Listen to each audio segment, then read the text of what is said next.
Haikyuu's Ittetsu Takeda is their perfect homage to teachers and educators that go the extra mile, because that's exactly what he did when he became the faculty advisor for the Karasuno Crows. I've always hated the phrase, those that can do and those that can't teach, because it's such a devalue on teachers, and also you come to find out that phrase isn't accurate. It stems from George Bernard Shaw's play Man and Superman, nor did it have anything to do with teachers. He was talking about revolutionaries, and the actual quote is, those that can do, those that understand teach, which is also something that Aristotle once said. I feel like Takeda is a perfect example of this because he don't know ball. The kids have to actually teach him what's going on. But that's done for our benefit as the viewer if we don't know about volleyball as well. But even though Takeda can't help them on the court, he understands what this team needs. Takeda comes off squirrely, but he's a dog at heart because he's so persistent. The original coach for Karasuno was Coach Yukai. His grandson also did volleyball, but he wasn't interested. Takeda hounded this dude for days. He was so persistent, always coming into a store, just saying, hey, I think you can really do something with these kids.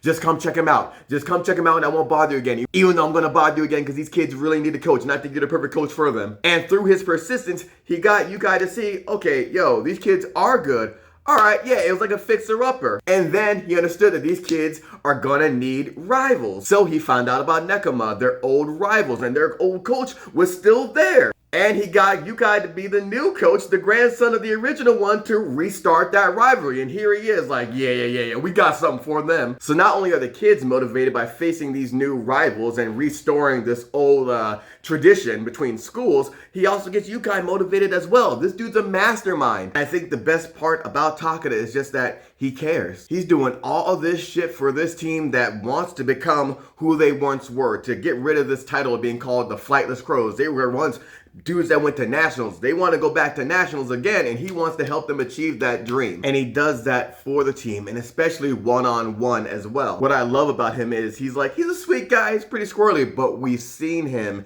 get serious, especially when frickin' Hinata was doing what he wasn't supposed to do. Oh, he made a whole new side of Takeda come out, and Takeda was talking to him, and Shoya was like, oh, I don't like this.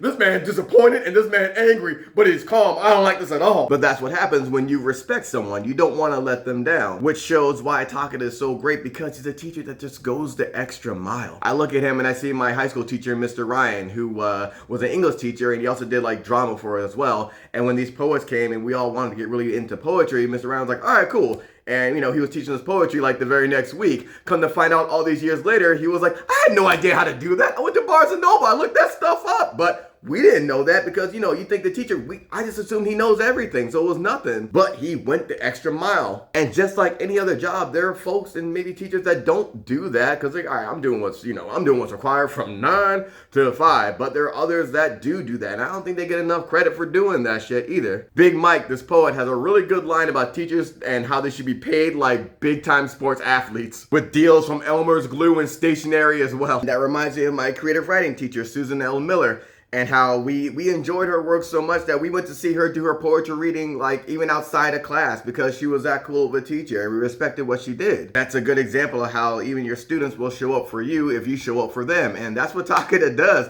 and what Coach Yukai does as well. And Takeda brought him into the fold and they show up every day for these kids. And because they do that, these kids start getting better and news start to spread more and more about the Karasuno volleyball team around their own school, and they get more and more support. I don't know what Takeda teaches, but they might have to put him in communications because this motherfucker was out here communicating, getting the word out. I think the biggest thing that solidifies Takeda as such an important part and teacher and person in the lives of these students is his speech, the chemical reaction speech from episode 7 after their victory over Abajosai. Kids come up to him like, all right, well, they're expecting you to say something to him. It's like, oh, okay. Well, he's like, I still don't know much about volleyball, but even so, I can tell something really magnificent is taking shape right now. He has them get their first years, join a team, and things didn't run so smoothly at first, but now I think I understand why. Even if everyone doesn't always agree, whenever people are brought together, it creates a chemical reaction. My man just gets so poetic and he's like, somewhere in the world,